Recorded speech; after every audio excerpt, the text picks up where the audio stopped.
Ancient DNA shows Vikings were in America, much longer than we thought. The wood shouldn't exist. That's what archaeologists realized when they examined timber fragments from a collapsed Norse barn in Greenland. The species was wrong. The grain pattern was wrong. Everything about these pieces pointed to a forest that lay 2,000 miles away across open ocean. How did North American wood end up in a 12th century Viking settlement? For decades, we've told ourselves a tidy story about Vikings in America. They arrived at Lanceau Meadows in Newfoundland around the year 1000. They stayed briefly, maybe a decade, then they abandoned the settlement and never returned. One expedition, one location, end of story. The history books treated it like a Viking road trip, a brief detour before retreating back to Greenland and Iceland. Even the archaeological community largely accepted this narrative. The Norse had glimpsed America and walked away. But what if everything we believed about the timeline was wrong?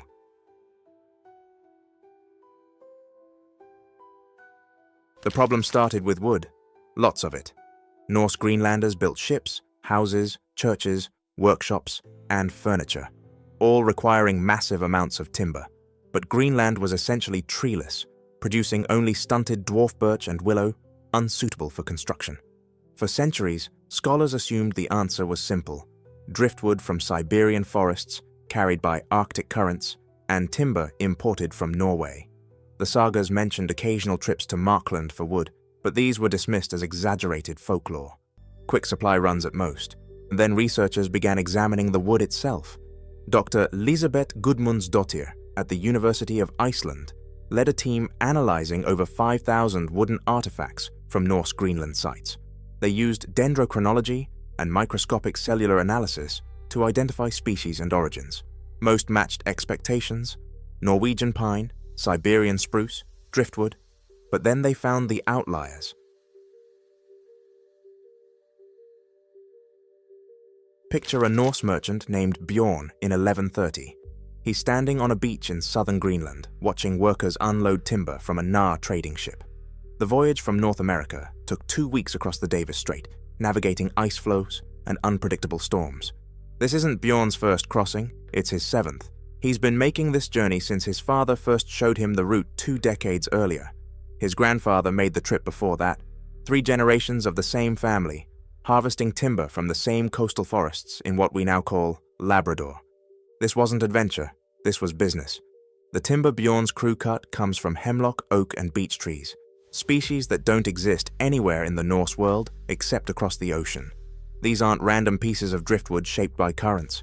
They're carefully selected, freshly felled timber, cut from living trees with metal axes. How do we know? Imagine the Norse landing site on the Labrador coast. Dense forests meet rocky shorelines. Waves crash against weathered granite. The air smells of spruce and salt.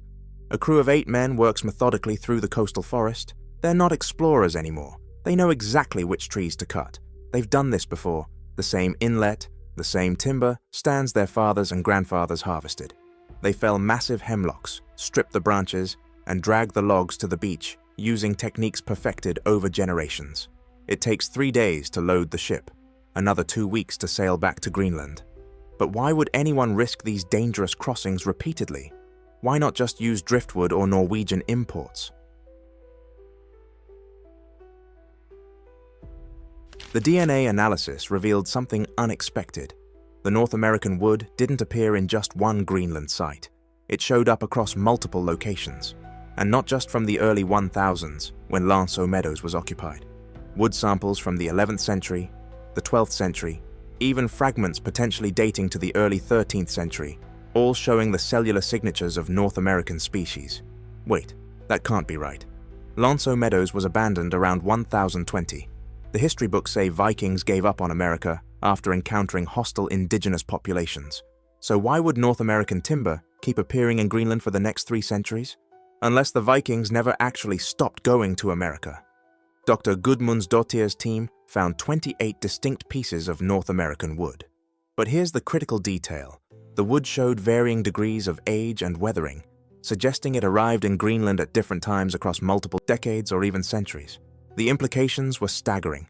This wasn't one abandoned settlement. This was sustained contact.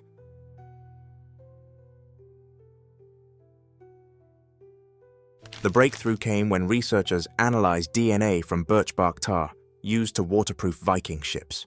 Ancient pitch preserves genetic material remarkably well. They extracted DNA from tar samples found on timber from 3 different Greenland sites. The genetic signatures matched not just North American tree species, but specific regional populations of those species. Hemlock DNA from the Gulf of St. Lawrence region, oak DNA from forests around the Bay of Fundy. But the revelation went deeper. When they radiocarbon dated the tar samples, the timeline exploded. The earliest sample dated to 990 AD, predating even Leif Erikson's famous voyage. The latest dated to 1250 AD, over 2 centuries after Lanceau Meadows closed. The Vikings hadn't made one voyage to America. They'd made dozens, maybe hundreds. Recent genetic analysis of human remains from Norse Greenland sites revealed another stunning detail. DNA markers from indigenous North American populations appeared in Norse genetic profiles. Not from one individual, from multiple individuals across different time periods. The Vikings weren't just visiting America for timber, they were interacting with indigenous peoples repeatedly over generations, trading, fighting, possibly even intermarrying in rare cases. The Norse weren't explorers who came and left, they were commuters. This discovery rewrites everything we thought we knew about Norse-American contact. Lanceau Meadows wasn't the Viking presence in America. It was just the headquarters, the main base, occupied year-round for perhaps a decade. But the voyages continued long after that settlement closed. Think about it. The Norse didn't need permanent settlements to maintain contact with America. They needed seasonal camps, temporary harbors, places to beach ships, cut timber and load cargo before sailing home.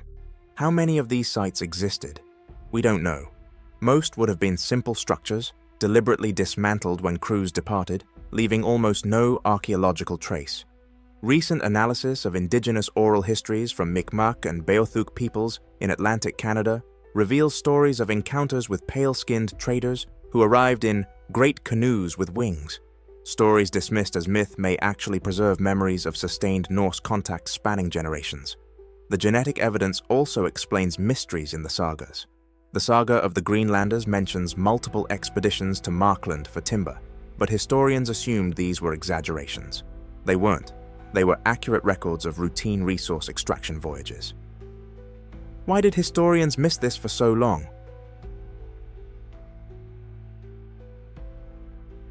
We missed it because we were looking for the wrong thing. We searched for colonies like the ones Europeans later built, permanent settlements designed to last centuries. But the Norse approach was different. They treated North America like a distant resource zone, valuable but too dangerous and remote for mass colonization.